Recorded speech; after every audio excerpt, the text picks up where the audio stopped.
So ngayon nga pala ay may gawain kami sa Pilipino na kailangan talaga namin galingan dahil 100 points na kasalalay dito. Kailangan namin gawin lahat-lahat yung best namin. Lahat-lahat na makakaya namin. Yung dito, yung gagawin namin dito sa Pilipino is wala nang hiya-hiya. Kailangan mawala yung hiya mo, ganon.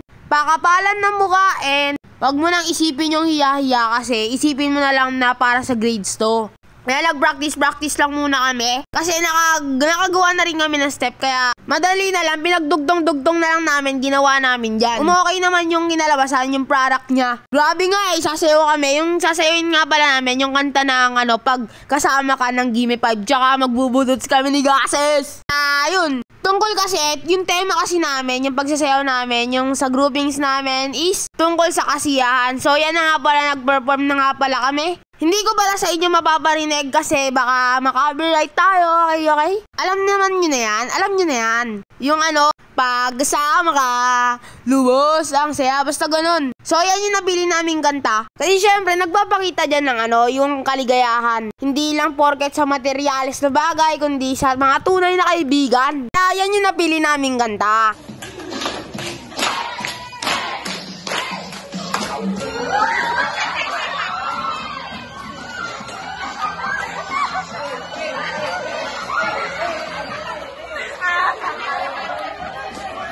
So yun nga pala yung kinalabasan ng budots, pero nag-retake 2. Take 2 na naman kami kasi medyo magulo, diba? Medyo magulo, kaya kailangan talaga naming ayusin, boy, para sa grades.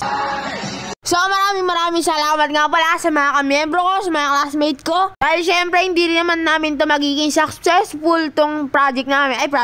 Itong performance namin kapag hindi rin naman sila nakikipag-cooperate. Lahat naman kami dyan nakipag-cooperate and thank you talaga. Kasi yung nakuha namin grade dyan is 100. Kaya napakasaya namin. So ayan, papakita ko na sa inyo kung paano kami magbudots niya ni Gases.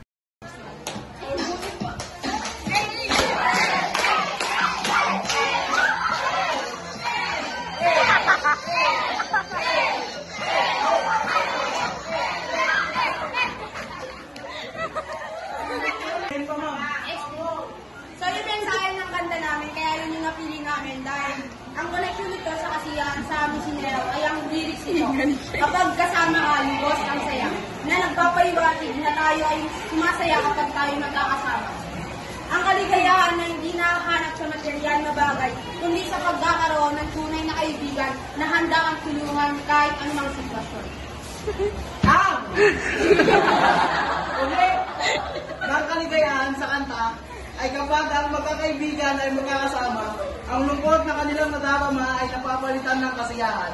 Para sa akin, kapag nakakasama ko ang aking mga kaibigan, ang mga mabigat kong nararamdaman ay nagbabago. Napapalitan nito ng kaligayahan. Ang koneksyon ng kasiyahan sa aming presentasyon ay ang title nito na Pagkasama Ka. Kapag tayo ay may kasama, lalo na ang mga mahal mo sa buhay, ay dito ay makakaramdam tayo ng kaligayahan sa ating kaloob-looban. Okay na?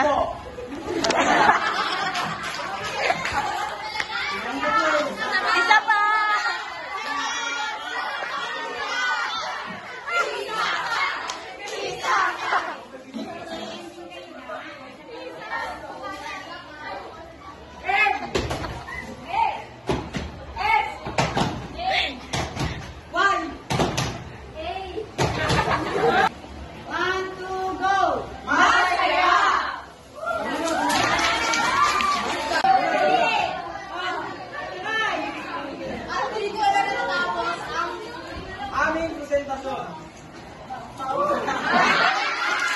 So, yun lang. Dito lang. Sala kayo rin. 100.